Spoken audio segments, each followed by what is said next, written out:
The old house groaned around us, a symphony of settling wood and whistling drafts that always sounded like whispers. We call it the Whisper House. My brother, Leo, and I had lived here our whole lives, raised by a mom who seemed as much a part of the house as its creaking floorboards. After Dad left, something in her changed. She became quieter, her eyes holding a distant, haunted look, and she started talking about the house's promises of protection, of keeping us safe, as long as we never, ever left. At first, it was just a quirky rule. The house looks after its own, she'd say, her voice barely above a whisper itself. But as we grew older, the rule felt less like a quirk and more like a cage. Doors would lock on their own when we tried to sneak out to meet friends. Windows would slam shut against a non-existent wind.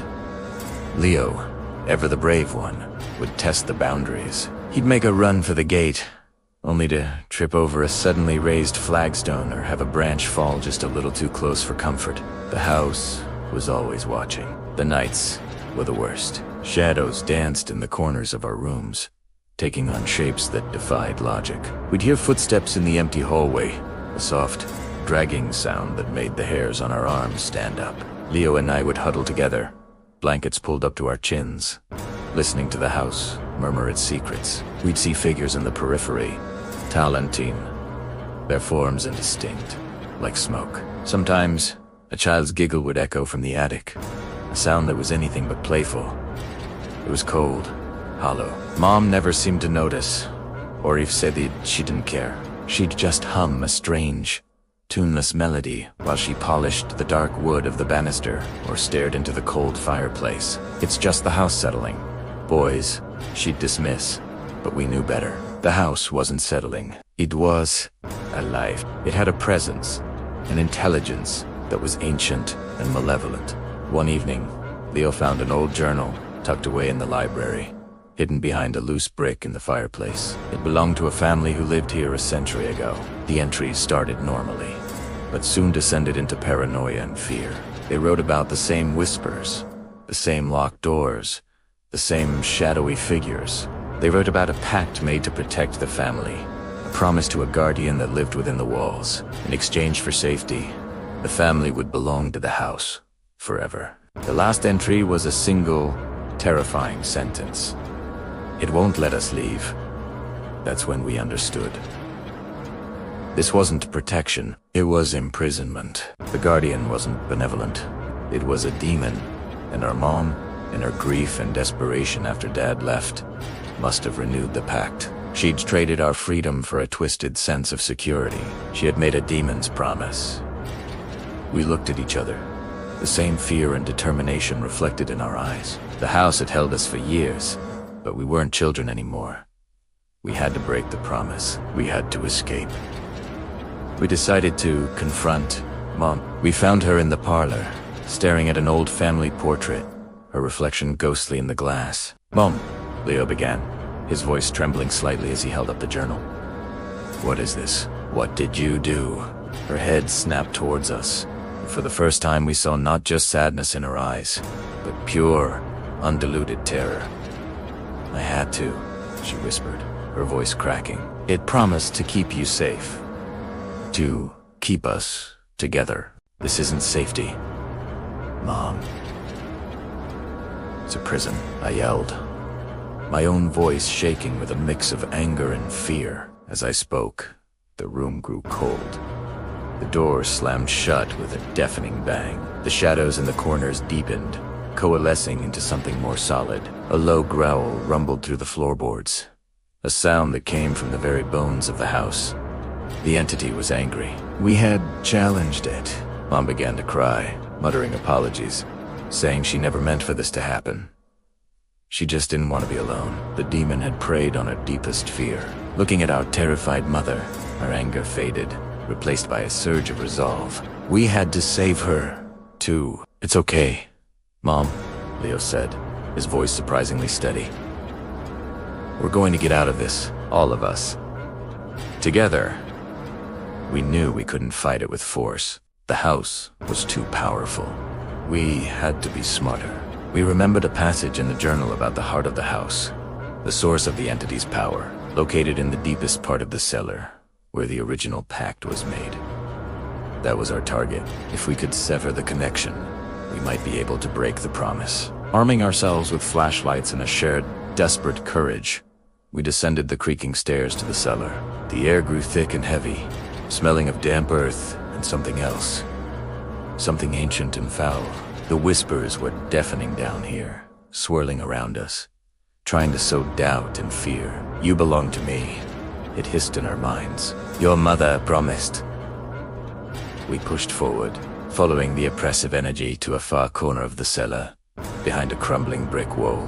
There, embedded in the foundation, was a dark, pulsating stone, veined with something that looked disturbingly like dried blood. This was it. The heart. As we approached, the house fought back. Shelves toppled, tools flew through the air, and the ground shook violently. Leah and I grabbed a heavy iron pipe, and with a shared scream of defiance, we swung it with all our might against the stone. It connected with a sickening crunch, a piercing shriek, not human, not animal, exploded from the stone, echoing through the entire house. The pulsating light within it flickered and died. A wave of energy blasted outward, throwing us back. For a moment, everything was silent. Then, a soft click echoed from upstairs. The sound of a lock disengaging. Another click, and another. Sunlight streamed through the windows for the first time in years. The whispers were gone. The oppressive cold had lifted, replaced by the fresh scent of the outside world. We stumbled upstairs to find our mom standing by the open front door, tears streaming down her face. But this time they were tears of relief. We walked out of the Whisper House and didn't look back. The demon's promise was broken. We were finally free. It was a long road to recovery. But we had each other, and we had a future. One that we would write ourselves, far away from the shadows of that haunted, horribly home. Thanks so much for coming along on this spooky journey with me. If you enjoyed this story, don't forget to hit that like button and subscribe for more Tales from the Dark. Stay safe out there, and I'll see you in the next video.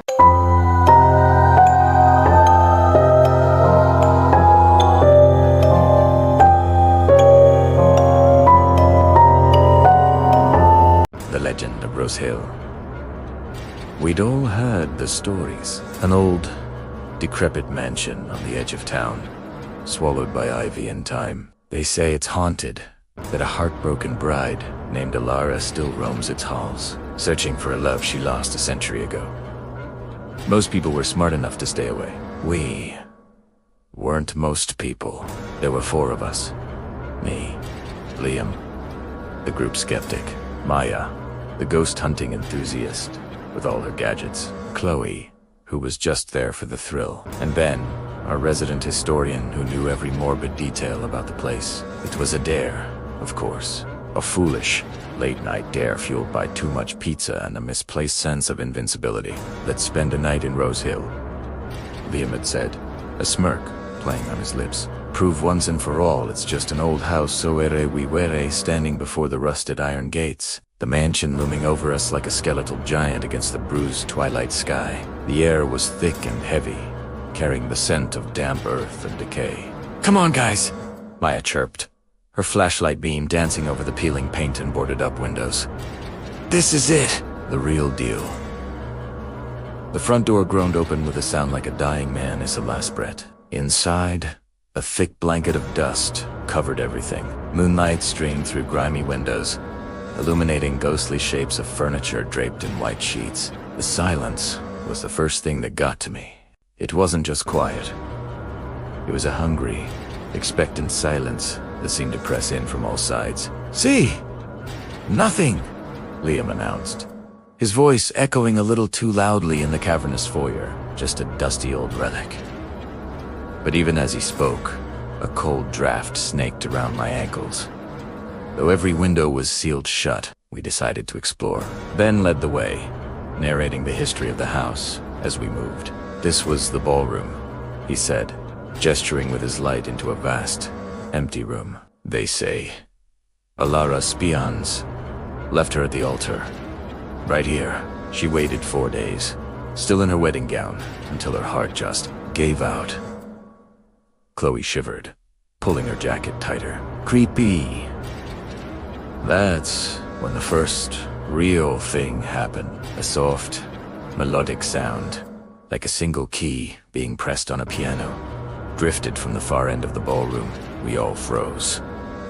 Liam's smirk vanished. "Probably just the house settling," he mumbled, but his eyes were wide. Maya, ever the enthusiast, pulled out her EMF meter. The device was silent. "No electrical fields," she announced, looking disappointed. But then, from the top of the grand staircase, came another sound. A soft, weeping sob. It was faint, but unmistakably human, and filled with a sorrow so profound it made my own chest ache. Against my better judgment, we went up. The stairs creaked under our weight, each step a protest. The sobbing grew louder as we reached the second-floor landing. It seemed to be coming from behind a heavy oak door at the end of the hall, Alara's bedroom, according to Ben. Liam, trying to regain his bravado, reached for the doorknob. "All right, let's see who's in there." The moment his fingers touched the cold brass, the door slammed shut with a deafening bang, plunging the hallway into near-total darkness as it blocked the moonlight. We all screamed.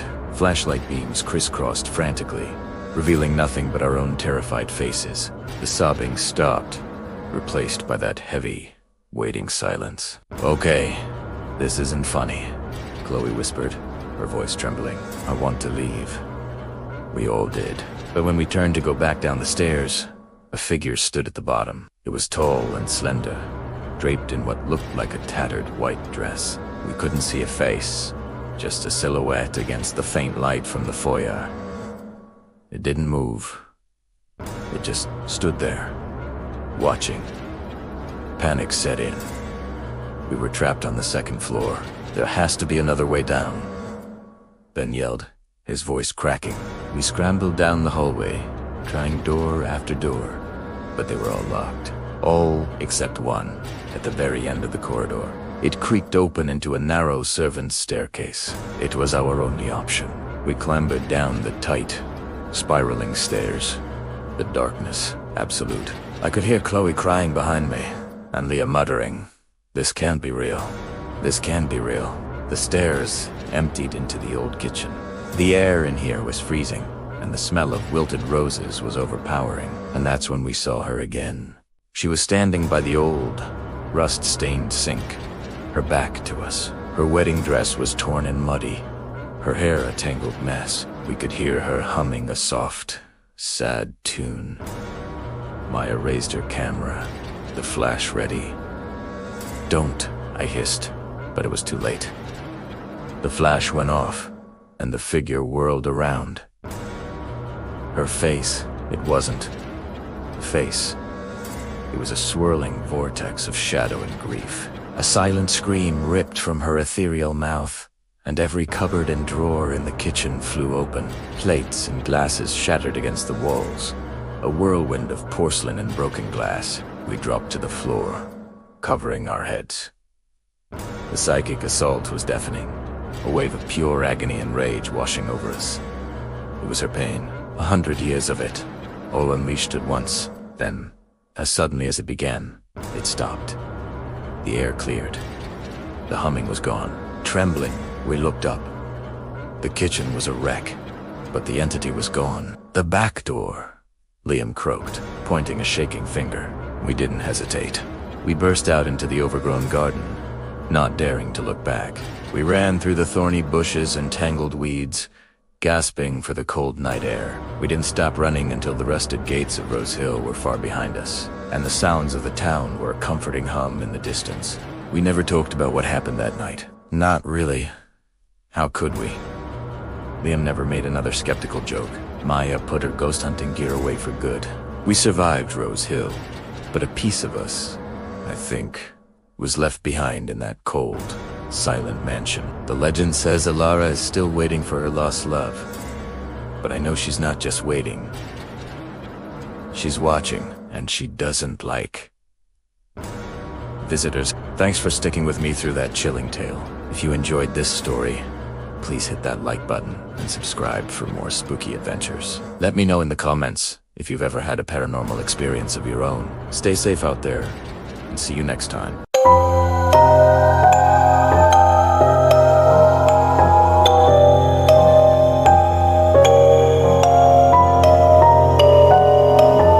Have you ever heard whispers of a house that holds its secrets a little too tightly? A place where the past isn't just a memory, but a living, breathing presence. Today, we're stepping into the chilling tale of the Blackwood Manor, a house known to locals simply as the Widow's House. This isn't just any old haunted house story. It's a saga of a mother's love, a loyal servant, and a presence that refused to leave. Our story begins with Eleanor Blackwood, a woman who, after the sudden loss of her husband, retreated into the sprawling, Gothic estate on the edge of town. With her was her only child, a young, fragile daughter named Lily, and her devoted servant, a quiet woman named Agnes. Eleanor, consumed by grief, became a recluse. The grand parties and laughter that once filled the halls of Blackwood Manor were replaced by an oppressive silence, broken only by the wind whistling through the eaves and the faint melancholic notes of a piano played late into the night. The townspeople grew wary. Lights would flicker strangely in the manor's windows, and shadows seemed to dance on the walls, even when no one was there. They spoke of Eleanor's obsession with her late husband, how she kept his room exactly as he had left it, as if expecting him to walk through the door at any moment. But the true heart of the story, the part that turned whispers into legends, began with Lily. The little girl started talking to an imaginary friend she called the Tall Man. At first, Eleanor dismissed it as a child's fantasy, a way to cope with the loss of her father. But then, strange things started happening around Lily. Toys would move on their own. Doors would creak open and slam shut in empty hallways. Lily would have conversations with thin air, her eyes fixed on a corner of the room, a sweet smile on her face. Agnes, the servant, was terrified. She had been with the family for decades and knew the house's every creak and groan. These new sounds, these new occurrences, were different. They were unnatural. She tried to warn Eleanor, telling her that a dark presence had taken root in the manor, drawn to Lily's innocent energy. Eleanor, however, refused to listen. She saw the Tall Man not as a threat, but as a connection to the world beyond. Perhaps even a guardian sent by her late husband. She encouraged Lily's interactions, believing it was a sign that they were not truly alone. This was her greatest mistake. The entity, whatever it was, grew stronger, its influence spreading through the house like a sickness. The temperature would drop suddenly in certain rooms, and the faint scent of damp earth would hang in the air. Agnes started seeing a tall, shadowy figure out of the corner of her eye, a silhouette that seemed to stretch and contort in the dim light. One night, a terrible storm raged outside, mirroring the turmoil within the manor. Agnes was awoken by a blood-curdling scream from Lily's room. Rushing in, she found the little girl cowering in her bed, pointing at the window. Outside, illuminated by a flash of lightning, was the figure of a man, impossibly tall and thin, his face a pale, featureless blur. But it wasn't outside, it was a reflection. The figure was standing right there, in the room, beside Lily's bed. Agnes grabbed the child and fled, but Eleanor blocked their path. Her eyes were wide, not with fear, but with a strange, ecstatic glow. "He's here," she whispered, her voice trembling. "He's come back for us." She believed the ghastly apparition was her husband, the entity. This ghoul, as the legends now call it, had twisted her grief, feeding on her sorrow and desperation until she could no longer distinguish reality from her own dark fantasy. What happened next is a matter of local legend, pieced together from Agnes's fragmented and terrified account. She was the sole survivor of that night. She managed to escape the house with her life, but not her sanity. She spoke of a chaotic struggle, of Eleanor embracing the shadow, of the house itself seeming to come alive with malevolent energy.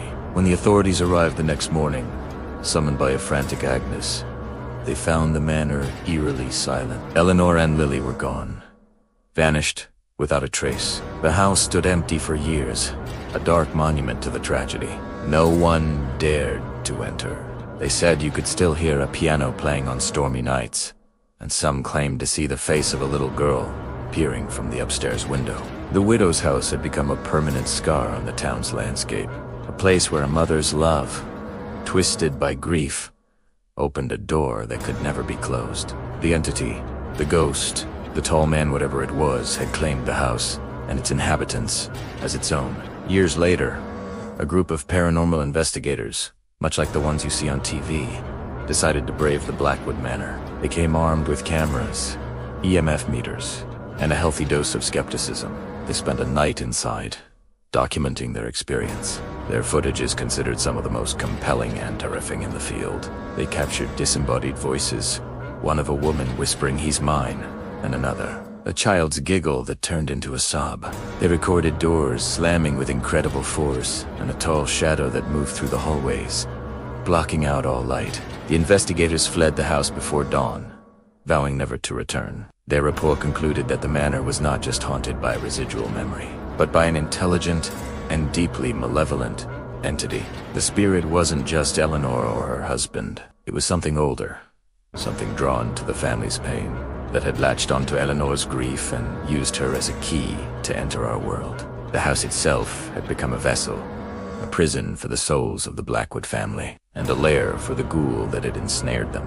And so, the widow's house stands to this day, a silent testament to a mother who couldn't let go and the darkness that answered her call. It serves as a chilling reminder that sometimes the most terrifying monsters are not the ones that hide in the shadows, but the ones we invite into our homes, born from our own sorrow and despair. It makes you wonder, doesn't it?